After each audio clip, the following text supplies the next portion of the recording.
जम्मू कश्मीर के मुख्यमंत्री उमर अब्दुल्ला से जब ये सवाल पूछा गया कि क्यों आप केंद्र सरकार की तारीफें करते हैं जबकि आप विपक्षी पार्टी हैं, आप विरोधी दल हैं, इसके बाद भी आप खुलकर कहते हैं कि नरेंद्र मोदी सरकार दिल्ली से कश्मीर की दिल की दूरी दूर कर रही है और सड़कों की दूरी भी कर रही है दूर।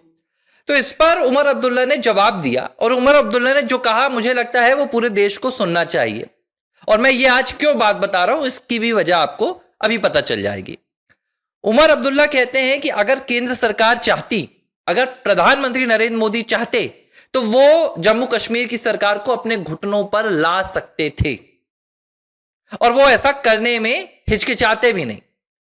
उमर अब्दुल्ला ने कहा कि जम्मू कश्मीर के पास फंड कहीं से भी नहीं आता है, ना हमारा टूरिज्म इतना ज्यादा चलता है, ना हमारे पास लोकल कोई इंडस्ट्रीज है, हमारे पास कुछ भी नहीं है और हमें सरकार चलाने के लिए फंड की जरूरत होती है।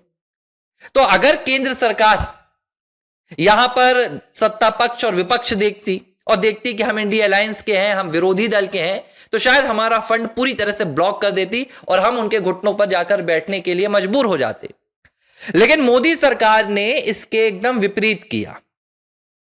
उमर अब्दुल्ला कहते हैं कि दिल्ली से जम्मू कश्मीर को ज्यादा से ज्यादा फंड आता है, समय से पहले आ जाता है और हमारी सोच से कहीं ज्यादा आता है और सिर्फ इसी वजह से हम जम्मू कश्मीर चला पा रहे हैं।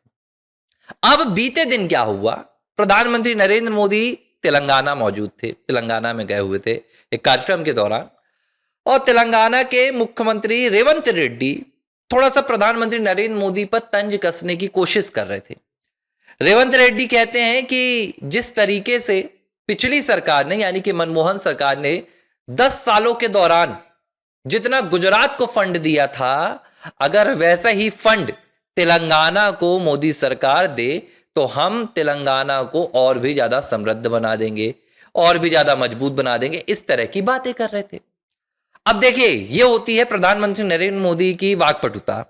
शायद कोई दूसरा नेता होता तो कहता कि अभी कुछ दिनों पहले की बात है, प्रधानमंत्री नरेंद्र मोदी का एक वीडियो आपके बंगाल से वायरल हुआ जिसमें कहा जा रहा था कि पीएम मोदी टेलीप्रॉम्प्टर लगाकर बोलते हैं। पीएम मोदी अपने दिल से, अपने मन से, अपनी समझ से कुछ भी नहीं बोल सकते। ये कांग्रेस पार्टी, उनकी सुप्रिया सेनेट और पूरे टीएमसी वाले फैला रहे थे। अब जब तेलंगाना में रेवंत रेड्डी ने यह बात बोली तो प्रधानमंत्री नरेंद्र मोदी ने क्या जवाब दिया, आप बड़े ध्यान से सुनिए। पीएम मोदी ने कहा कि चलिए, रेवंत रेड्डी ने आज मुझसे कहा है कि मैं कुछ गैर राजनीतिक बातें करूं तो मैं वो भी कह देता हूं। पीएम कहते हैं कि रेवंत रेड्डी ने कहा कि अगर हम पिछली सरकार की तरह फंड देना शुरू कर दें तो तेलंगाना का और भी विकास हो जाएगा। पीएम मोदी ने कहा मैं ऐसा कर सकता हूं, लेकिन अगर मैं ऐसा करूंगा तो आपको जितना फंड अभी मिल रहा है उसका आधा भी नहीं मिलेगा। मतलब क्या था, जब प्रधानमंत्री नरेंद्र मोदी ने यह बात बोली, रेवंत रेड्डी भी सकपका कर रह गए। रेवंत रेड्डी को समझ में नहीं आया कि वो प्रतिक्रिया कैसे दे, मुस्कुराएं या चुप होकर बैठ जाए। वहां मौजूद हर कोई बस प्रधानमंत्री नरेंद्र मोदी की बातों पर हंसता रहा और यह सच्चाई भी है। रेवंत रेड्डी शायद भूल गए कि मनमोहन सरकार क्या करती थी। गुजरात अगर पनपा है तो वो मनमोहन सरकार की बदौलत नहीं पनपा, लेकिन प्रधानमंत्री नरेंद्र मोदी ने इस बात को याद दिलाया कि अगर गुजरात में जितना फंड मिलता था मैं आपको उतना देने लगूं तो आपको अभी फिलहाल उसका आधा भी नहीं मिलेगा, क्योंकि गुजरात को कुछ मिलता ही नहीं था। लेकिन गुजरात का जो विकास हुआ, अब उस विकास को स्वीकार तो करना है, लेकिन कैसे करें स्वीकार? इनडायरेक्ट कर सकते हैं, डायरेक्ट तो कर नहीं सकते। नहीं तो भैया पार्टी के जो मुखिया है राहुल गांधी, वो कैची चला देंगे आपकी मुख्यमंत्री की कुर्सी पर। तो यह कहा जा रहा है कि मनमोहन सिंह ने पैसा दिया, मनमोहन सिंह ने फंडिंग दी, तब जाकर गुजरात का विकास हुआ। जबकि सच यह है कि गुजरात अपने पैरों पर खड़ा हुआ। गुजरात में तो आपने दंगे करवाकर छोड़ दिए थे, कभी केंद्र सरकार वहां पर ध्यान नहीं देती थी। गुजरात में इंडस्ट्रीज के लिए कभी केंद्र सरकार वहां पर कोई पहल नहीं लाती थी। मोदी सरकार आने के बाद गुजरात में, यानी कि जब गुजरात में मुख्यमंत्री बने मोदी, उन्होंने सबसे पहले यही काम शुरू किया था। उन्होंने गुजरात में सबसे ज्यादा इंडस्ट्रीज लगाई, उन्होंने गुजरात में रोजगार देने का काम किया, फैक्ट्रीज लगाई, गुजरात को मॉडल बनाया और उस मॉडल को उन्होंने केंद्र में जाकर दिखाया था। अब रेवंत रेड्डी ये बात भूल गए थे। उन्हें लगता है कि प्रधानमंत्री नरेंद्र मोदी शायद मंच पर उनकी बात सुनकर भूल जाते, इस तरह के आरोप लगाकर सिर्फ इंडिया अलायंस के नेता, कांग्रेस पार्टी के नेता अपने आप को ही नीचा दिखाते हैं।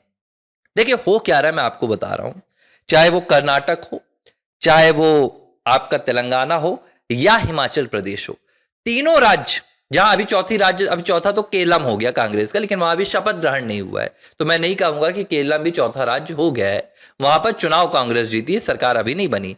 इन तीनों राज्यों की जो आर्थिक स्थिति है वो इतनी बदतर हो गई है कि वहां के लोगों का अब जीना खाना भी मुश्किल हो रहा है।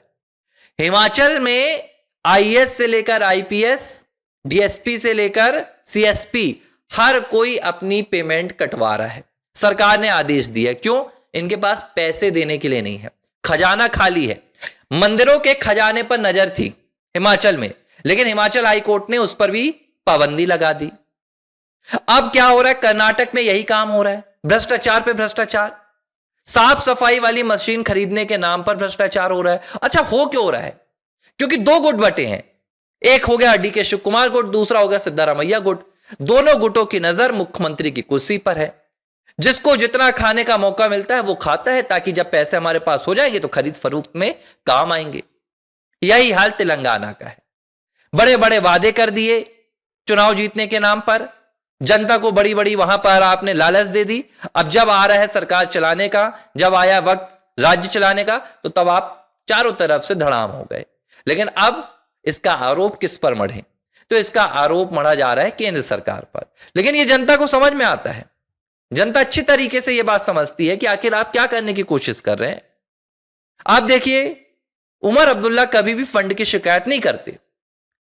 उमर अब्दुल्ला के अलावा आप देख लीजिए झारखंड में हेमंत सोरेन कभी फंड की शिकायत नहीं करते, क्योंकि कभी शिकायत वाला काम होता ही नहीं है। केंद्र सरकार ये जानती है कि भाई इन राज्यों में रहने वाली जनता भी भारतीय है, इन राज्यों में रहने वाली जनता भी हमारी है, तो वो भेदभाव नहीं करती। लेकिन ये तीनों कांग्रेसी राज्य, चाहे हिमाचल हो, चाहे कर्नाटक हो या तेलंगाना हो, ये जनता को किए गए वादे को पूरा नहीं निभा पा रहे। यही हाल तमिलनाडु में हो रहा था, वहां पर भी यही आरोप लगा दिया जाता कि केंद्र से फंड नहीं आ रहा है। और सबसे बड़ा आरोप तो ममता बनर्जी ने लगाया था। ममता बनर्जी सरकार की योजनाओं को पश्चिम बंगाल में लागू नहीं होने देना चाहती थी, चाहे फिर वो प्रधानमंत्री आवास योजना हो, चाहे वो प्रधानमंत्री के द्वारा नल जल योजना हो, उज्ज्वला योजना हो, हर योजना को पश्चिम बंगाल में रोक दिया जाता था। क्यों रोक दिया जाता था? ताकि केंद्र से आने वाली इन योजनाओं का लाभ लेकर जो पश्चिम बंगाल के मतदाता हैं उनका ममता बनर्जी सरकार से, टीएमसी से रुख ना मुड़ जाए। आखिर ये हुआ भी। जब आपने योजनाएं रोक दी तो लोगों ने कहा कि भाई आप यहां तक कोई योजना आने नहीं दे रहे हैं। ये तमाम वजहें हैं पश्चिम बंगाल में भी सत्ता परिवर्तन की, और वही अब आपको इन तीनों राज्यों में देखने के लिए मिल रहा है। तो जो तेलंगाना के मुख्यमंत्री ने भरे मंच में प्रधानमंत्री पर तंज कसना चाहा था, पीएम मोदी ने उसी मंच से ऐसा तंज कसा कि शायद कांग्रेस के जो आला कमान है उन तक भी यह बात पहुंची होगी, और अब वो दोबारा किसी भी मंच पर प्रधानमंत्री नरेंद्र मोदी के साथ इस तरह का जुबानी खेल खेलने से पहले 4 बार सोचेंगे। हालांकि तेलंगाना के मुख्यमंत्री को लेकर कहा जाता है कि भाई वो बहुत अच्छा जवाब देते हैं, लेकिन जिस तरह से तुष्टीकरण की राजनीति पिछले कुछ दिनों में उन्होंने की है, मुझे लगता है कि उनकी भी जो मानसिक कमजोरी है अब वो मंच पर झलकने लगी है। एबीसी हिंदी को आपने अब तक सब्सक्राइब नहीं किया तो फटाफट कर लीजिए।